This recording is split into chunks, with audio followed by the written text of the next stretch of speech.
Sir. Okay sir. YS Jaganmohan Reddy గవర్నమెంట్లో ఆయన ముఖ్యమంత్రిగా ఉన్నప్పుడు 19-24 మధ్య చేసిన అరాచకాలకి ఈరోజు నేను ఒక సంబంధం లేని కేసులో నేను వచ్చి ఒక తప్పుడు కేసులో కోర్టులో నిలబడాల్సి వస్తుంది. ఇవన్నీ ఫేస్ చేస్తాం. నేను చెప్పా, నా మీద 18 కేసులు జగన్మోహన్ రెడ్డి గవర్నమెంట్లో పెట్టారు. రాజశేఖర రెడ్డి గవర్నమెంట్లో పెట్టలే, జనార్దన్ రెడ్డి ముఖ్యమంత్రిగా ఉన్నప్పుడు పెట్టలే, ఆనవాళ్ళు అధికారంలో ఉన్నప్పుడు పెట్టలే. ఫస్ట్ టైం 18 కేసులు. ఈరోజు ఒక కేసుకి ముద్దాయిగా చేతులు పెట్టుకొని కోర్టులో నిలబడ్డా. ఏం కాదు, కోర్టులు ఉన్నాయి, న్యాయస్థానాలు న్యాయము చేస్తాయి, ఆడ పైన భగవంతుడు ఉన్నాడు. నేనేమంటానంటే ఈరోజు జగన్మోహన్ రెడ్డి పార్టీ వైసీపీ వెన్నుపోటు దినం అంట. అదేందో నాకు అర్థం కాదు. వెన్నుపోటు దినం అని పేరెత్తే అర్హత జగన్మోహన్ రెడ్డికి పార్టీకి ఉందా? లేదే. ఎట్లుంటుంది? ఒక తండ్రి ముఖ్యమంత్రిగా ఉంటే, కాంగ్రెస్ పార్టీలో ముఖ్యమంత్రిగా ఉంటే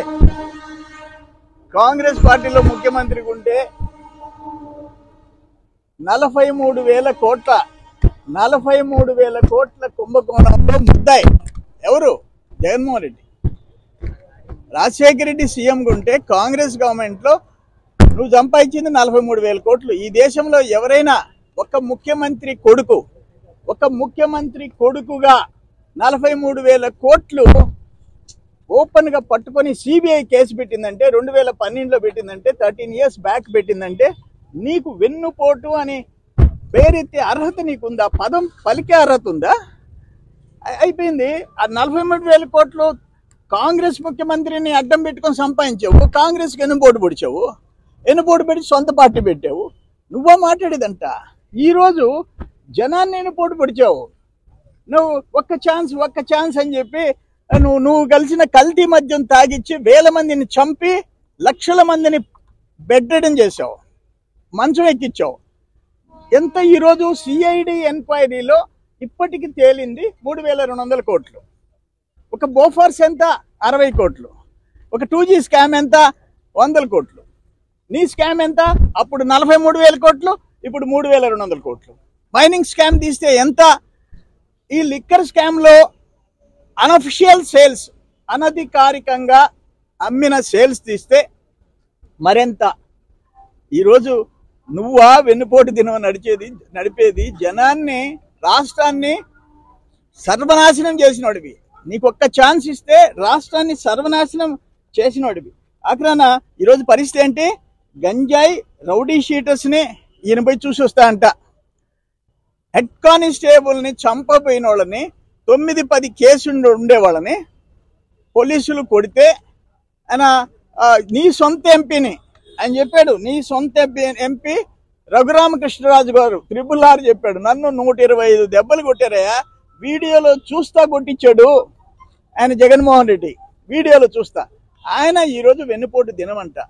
అందుకనే ఇప్పుడు ఏంటంటే, మీరు పని చేయండి, వైసీపీ పార్టీ పేరు తీసేసి దొంగల పార్టీ అని పెట్టండి. రేపంటే వాళ్ళు టాప్ ప్రయారిటీ గంజాయి బ్యాచ్కి, రౌడీ షీటర్స్కి వైసీపీ టాప్ ప్రయారిటీ ఇస్తుందంట రేపు అధికారంలోకి వచ్చేదానికి. అది కూడా వాళ్ళ పార్టీలో చర్చ అంట. ఎందుకంటే నిన్న పోయి అడిపోయి చూసి వచ్చాడు సుధాకర్ బాబుని ఆ మాస్కులు అడిగిన దానికి ఒక దళితుడిని, డాక్టర్ని కొట్టి చంపితే వాళ్ళ కుటుంబాన్ని పరామర్శకు పోలే. అనంతబాబు డ్రైవర్ని, ఒక దళితుడిని, అనంతబాబు ఒక ఎమ్మెల్సీ సుబ్రహ్మణ్యం అనే దళితుడిని కొట్టి డిక్కులో వేసుకొని బాడీని ఆడ బారిస్తే ఆయన్ని ఈ రోజుకి నువ్వు పార్టీలోంచి దూరం పెట్టలే, వాళ్ళ కుటుంబాన్ని పరామర్శించలే. ఇక్కడ ఉదయగిరి నారాయణని లాకప్ డెత్ చేసి 40 మంది పోలీసులు పోయి ఆడ అడవిలో తగలబెట్టించి వచ్చారు. పాపం వాళ్ళ కుటుంబాన్ని నువ్వు పలకరించలే. అట్నే ఇక్కడ కరుణాకర్ ఒక పేజీ నిండా నీ వైసీపీ నాయకుల దుర్మార్గాల కోసం నేను బతకలేక సస్తున్నానని చెప్పి కావల్లో చచ్చిపోతే ఒక దళితుడు తమరు పట్టించుకోలే. ఇవన్నీ చేసిన పాపాలు అడిపెట్టి ఈరోజు నువ్వు వెన్నుపోటు దినమని మాట్లాడే అర్హత వైసీపీకి ఉందా, జగన్మోహన్ రెడ్డికి ఉందా అంట. ఒక దుర్మార్గమైన పరిపాలన 5 ఏళ్లలో చూపించావు. ఈ దేశంలో, బహుశా ప్రపంచంలో అనేక దేశాల్లో ఒక సీఎం తండ్రి అయితే కొడుకు 43,000 కోట్ల దోపిడీ చేశారు ప్రజాధనాన్ని అని అటువంటి కేసు ఉండే ముద్దాయి ఈ దేశంలో ప్రపంచంలో ఎవ్వరు లేరు. నువ్వు మళ్ళీ ముఖ్యమంత్రి అయ్యి మళ్ళీ దోచుకుంటున్నావు 1000 కోట్లు. కానీ నిన్ను ఈరోజు ఆంధ్రప్రదేశ్ ప్రజలకి జూన్ 4 2024 స్వతంత్రం వచ్చింది. ప్రజాస్వామ్యం బతికింది, ప్రజాస్వామ్యం సచ్చుండింది, బతికింది. కూటమి ప్రభుత్వం ఈ రాష్ట్రాన్ని సర్వనాశనం అయిపోయిన ఈ రాష్ట్రాన్ని ట్రాక్లో పెట్టేదానికి పైన మోడీ గారి దగ్గర నుంచి, చంద్రబాబు నాయుడు గారి దగ్గర నుంచి, పవన్ కళ్యాణ్ నుంచి అందరు కలిసి కృషి చేస్తే ఈరోజు గాడిలో పడే పరిస్థితి వచ్చింది. అందుకని ఇంకొకసారి ఎన్నుపోటు అని ఎత్తితే నిన్ను పోటు పొడుస్తారు జనం, గుర్తుపెట్టుకోమని చెప్పి తెలియజేస్తున్నాం.